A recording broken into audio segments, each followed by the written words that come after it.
श्री सीताराम, हर हर महादेव।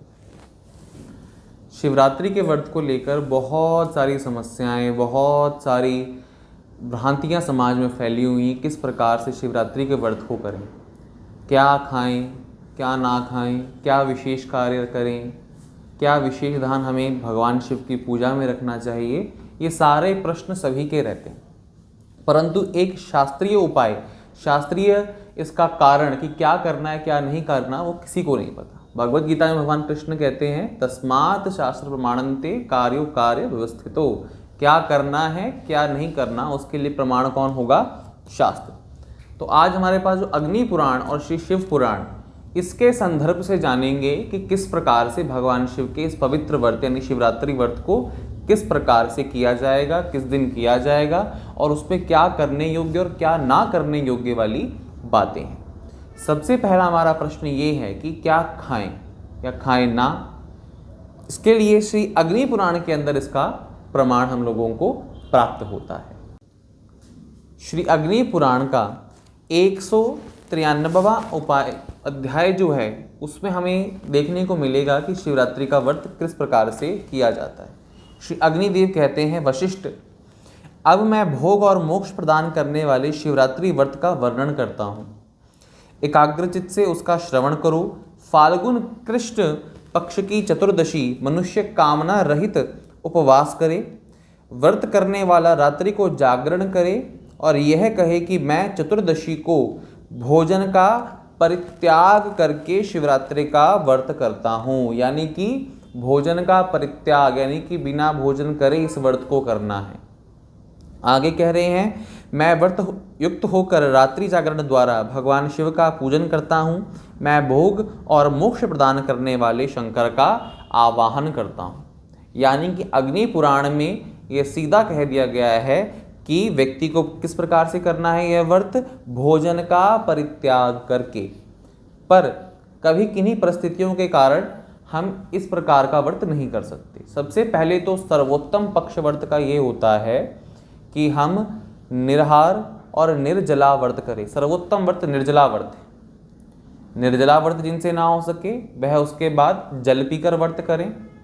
जो जल पीकर व्रत भी नहीं कर सकते, तो जो दूध पर भी व्रत नहीं कर सकते, वो फलाहार करें।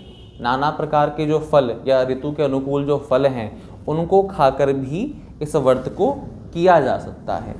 अगर फलाहार पर भी वे व्रत नहीं कर सकते, तो कम से कम एक समय एकादशी पे जो प्रसाद पाया जाता है, उस प्रकार का प्रसाद पाकर भी इस व्रत को कर सकते हैं। परंतु शास्त्र क्या कह रहा है? निराहार रहकर एक समय भी भोजन जो है वो नहीं खाना।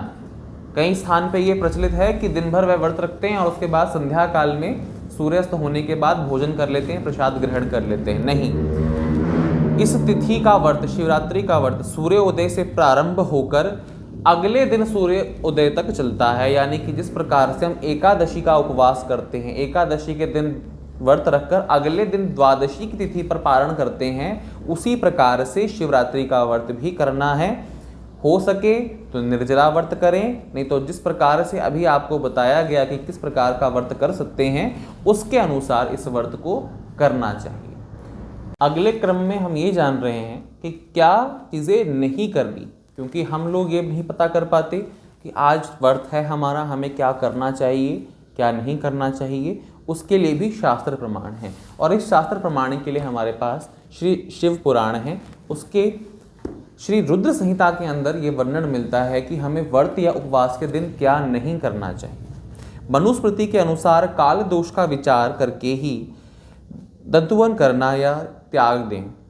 तात षष्ठी, प्रतिपदा, अमावस्या, नवमी, व्रत का दिन, सूर्यास्त का समय, रविवार तथा श्राद्ध, जिस दिन आप श्राद्ध कर रहे हैं अपने पितरों का, श्राद्ध दिवस ये दंत धावन के लिए वर्जित है। यानी कि मनुस्मृति हमें बता रही है, शिव पुराण हमें बता रही है कि किस प्रकार का कार्य हमें नहीं करना चाहिए।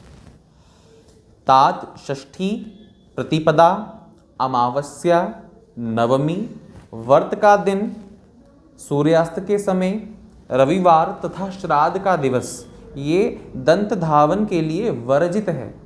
इनमें दंतुवन नहीं करना चाहिए। यानी कि जिस दिन आपका व्रत है, यानी जिस दिन शिवरात्रि का आप व्रत कर रहे हैं या कोई भी उपवास कर रहे हैं, उस दिन किसी भी प्रकार से दंतुवन नहीं करना, यानी कि ब्रश नहीं करना। इसका क्या उपाय कि एक दिन पहले ही रात्रि के समय अच्छे से आप ब्रश कर लीजिए और अगले दिन प्रातःकाल जब उठें तो 12 बारी 12 टाइम्स जो हैं कुल्ला कर कर अपने मुख की शुद्धि कर सकते हैं। पर कभी भी व्रत के दिन पर या जो तिथियां अभी कही गई, जिस समय कहा गया, उस समय पे दंतुवन नहीं करना। दूसरी याद रखने वाली बात कि शिवरात्रि या किसी भी उपवास के दिन हमें पूर्ण रूप से ब्रह्मचर्य का पालन करना है। उससे एक दिन पहले भी ब्रह्मचर्य से रहें और जिस दिन व्रत है उस दिन भी ब्रह्मचर्य का पालन करते हुए हमें अपने व्रत का विधान करना है। अब प्रश्न आता है कि क्या कार्य करना चाहिए, तो इसी का संदर्भ श्री शिव पुराण हमें प्राप्त करवा रहा है। तो श्री शिव पुराण के कोटि रुद्र संहिता का अध्याय नंबर 19, 20 और 21, इसमें शिवरात्रि व्रत की महिमा, शिवरात्रि व्रत की पूर्ण कथा हम सबको शिव पुराण के अंदर प्राप्त होती है। 19वें अध्याय के अंदर कह रहे हैं श्री वेद व्यास जी, कृष्ण पक्ष की चतुर्दशी को शिव व्रतधारी पुरुष के लिए भोजन का सर्वथा निषेध है, यानी कि भोजन नहीं करना। आगे कह रहे हैं, कृष्ण पक्ष में शिवरात्रि तिथि का विशेष महत्व बताया गया है।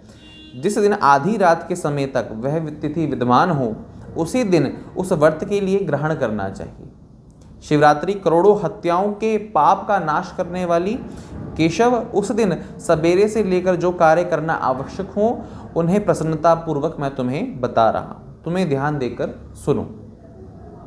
बुद्धिमान पुरुष सवेरे उठकर बड़े आनंद के साथ स्नान आदि नित्य कर्म से करे और आलस्य को पास न आने दे। फिर शिवालय में जाकर शिवलिंग का विधिवत पूजन कर मूल शिव को नमस्कार करने के पश्चात उत्तम रीति से पूजन करें। यानी कि जिस दिन हमारा व्रत हो, अगर हम बाकी दिनों पे ब्रह्म मुहूर्त में ना उठ पाएँ, तो जिस दिन हमारा ये व्रत हो या जिस दिन हम कोई भी प्रकार का व्रत करें, उस दिन ब्रह्म मुहूर्त में उठकर स्नान इत्यादि करने के बाद हमें क्या करना है, भगवान शिव का पूजन करना है।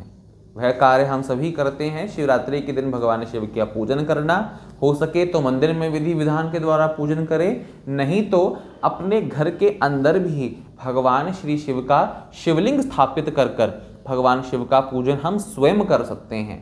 अगर हम शिवलिंग नहीं भी स्थापित कर पाएँ तो अपने हाथों के द्वारा पार्थिव शिवलिंग यानी कि मिट्टी के शिवलिंग को बनाकर भी भगवान शिव का विधि विधान से पूजन कर सकते हैं।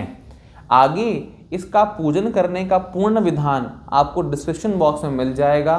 इसकी पूरी वीडियो आपको उसके अंदर उपलब्ध होगी, किस प्रकार से सरल विधि से भगवान शिव का पूजन हम कर सकते हैं। इस प्रकार से दिन भर पूजन में अपना समय व्यतीत कर कर रात्रि काल में अगर हो सके तो 4 पहर की पूजा भगवान शिव की हमें अवश्य रूप से करनी चाहिए।